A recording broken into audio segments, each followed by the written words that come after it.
Hello YouTube, it's Detroit Borg, and today we're unboxing the very first iPod. Now this isn't brand new, of course. This is purchased used through eBay.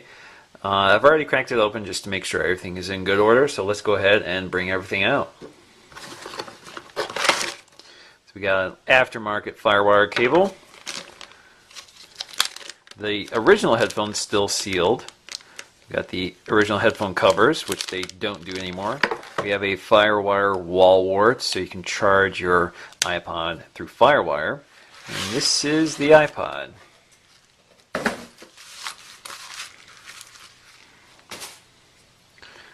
There we go. So the first generation iPod came out in 2001.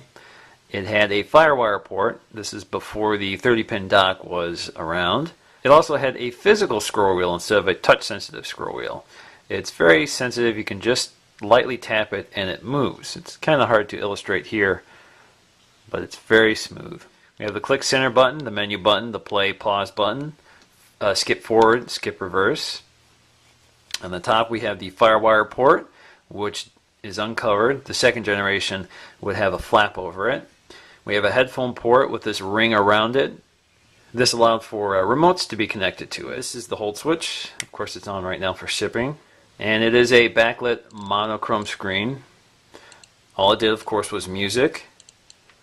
There was no video, certainly no photo. If we look closely at the menu, we see it hasn't changed a whole lot. We see albums, songs, genre, composers, audiobooks, playlists. So it looks like this previous owner left some music on here for me. Amy Winehouse, Coldplay, Guitar Hero 2. In the back we see the original iPod font. This disappeared with the second generation. And there was no indication of size because when the first iPod came out it was only available in one size, and that was 5 GB. Later it would come out in 10 GB. And it's hard to believe, but this is a spinning hard drive. So for 5 GB you still needed a spinning hard drive. This is before NAND flash and that sort of technology came around and became inexpensive.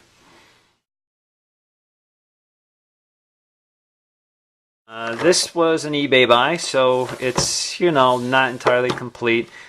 It is nice to get the box, however, so we can see iPod Windows. So this was a Windows version formatted for a Windows computer.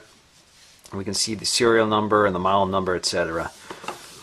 This did originally come in a sleeve, but the seller didn't have it anymore. And it's quite a big box. iPods used to come with a lot of accessories within the box. They also used to be quite expensive. I think this originally was priced at $3.99 or $4.99. I'm not sure. But let's crack it open and see what's inside. So we have this little flap here and another flap here. Here's the iPod. Let's take that out. It's in very good condition.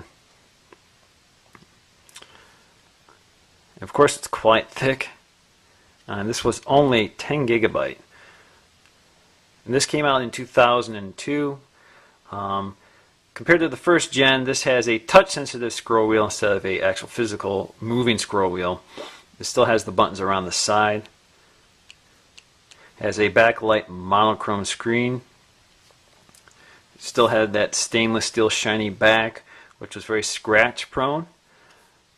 On the top we see the hold switch, very large hold switch, a headphone jack, and around this headphone jack is a fitting for remotes or external controllers. This went away with the third generation.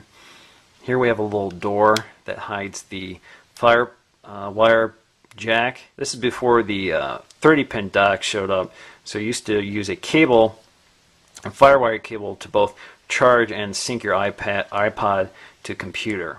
It's sort of hard to see here, but the front is translucent plastic, so it looks like it has a little dimensionality to it.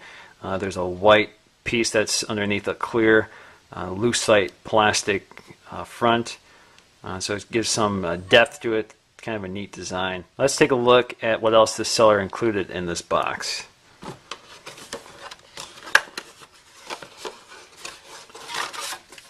So we have the original documentation. Looks like the Apple Limited Warranty, Apple Computer Inc. This is before they became Apple Inc. iPod at a glance, iPod user's guide for Windows. So this is the installation disc for iTunes for Windows. Now they used to sell these in two different versions, Mac and Windows. So we have a little FireWire to, I guess, mini FireWire adapter here. And that's all. So there used to be a dock and charging cable and headphones, and of course none of that was included with this sale. I bought this used on eBay, and it does come with some accessories that the seller included. So let's see what's inside.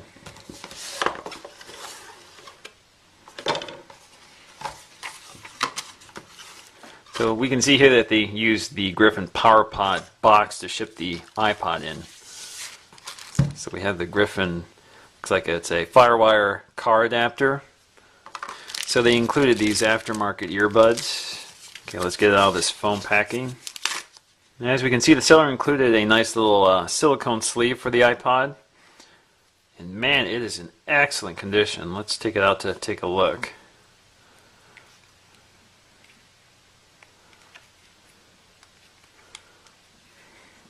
These things are never easy to get off.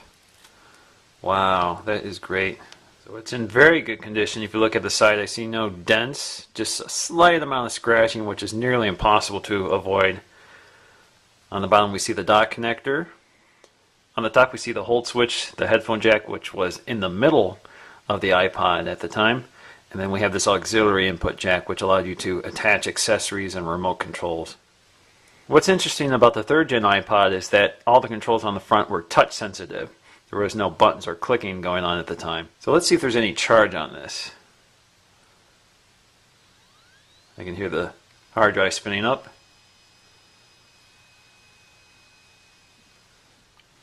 Alright, so I turned off the backlight, so you can see that this iPod has backlit auxiliary buttons. We've never seen this on any iPod. Of course, these buttons would eventually be integrated into the scroll wheel itself and became a clicky wheel. So instead of tapping these controls, you would press them on the scroll wheel.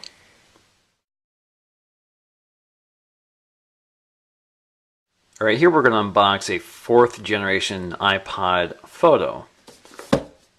We can take a look at the box. It was quite large, and that's because they included a lot of accessories at this time. Eventually iPods would not come with as much stuff. So we can see this is the 60 gig model, which was the highest capacity available. It did work on Mac and Windows. It had a power adapter with headphones, and this stands for the CD and the USB cable. Now I don't believe all the accessories have been included, so let's take a look. This was purchased from an eBay reseller, and it is used. So here is the iPod. Looks in very good condition. Very light scratches. Let's unlock it. It's fully powered, almost fully powered, and we have music from the previous owner still on it. Let's see what else is in the box.